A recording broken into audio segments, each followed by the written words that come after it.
ìdùnnú wo ló wà nínú ìpín apanilẹ́kúnjayé? Mo ní owó. Yes, mo dẹ̀ ní ọrọ̀. Mo ní ohun tá a fi ń yangàn láwùjọ. But I lack true happiness. People only celebrate my public glory.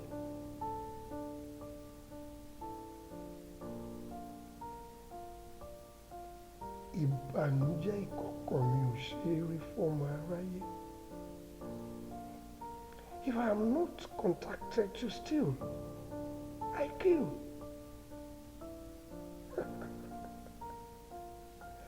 Do I even know who is being contacted over my life? You think I'm tough? Now, you get it wrong. Inú mi gangan ni ẹ̀rù ń gbé.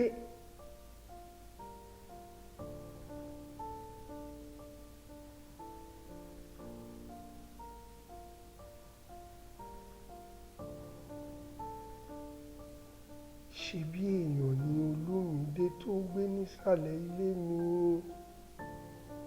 He is not rich, but I perceive pure and total happiness in him each time he passes by.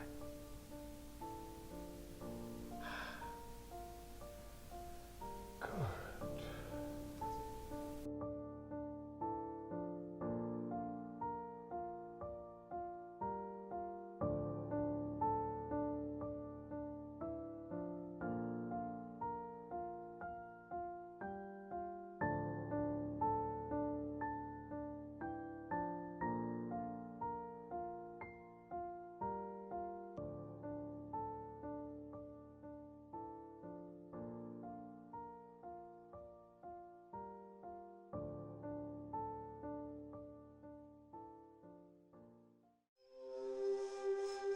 I just want to be rich, bold, and tough like my neighbor Jide.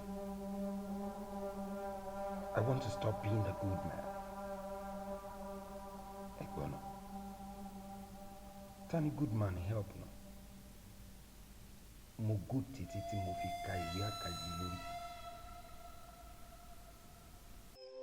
Ìdákejì ọ̀rọ̀ Yorùbá lọ̀rọ̀ mi wá já sí. Ibi tèmi yàtọ̀ gédégbé. Bá ṣe bí ẹrú mi kọ́ la ṣe bí ọmọ. Jide had a better birth.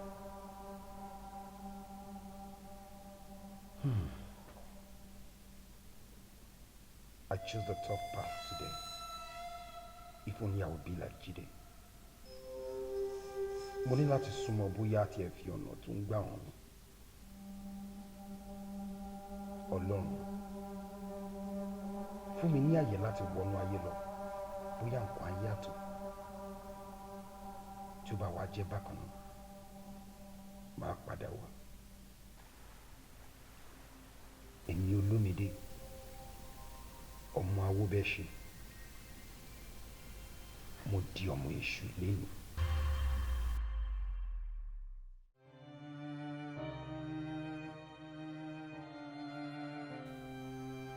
Mo fi ọ̀nà ìparun sílẹ̀ lónìí.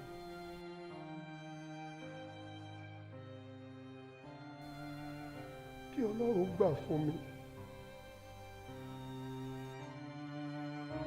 Màá tọ̀ Olúmídé lọ láti jẹ́ olùfihàn fún mi. Kí n lè mọ bí màá ṣe máa bá ìwọ Ọlọ́run pé mo fẹ́ bá ẹ dòwò pọ̀ lónìí. Bóyá ayé mi á jẹ́ ní ìtumọ̀. So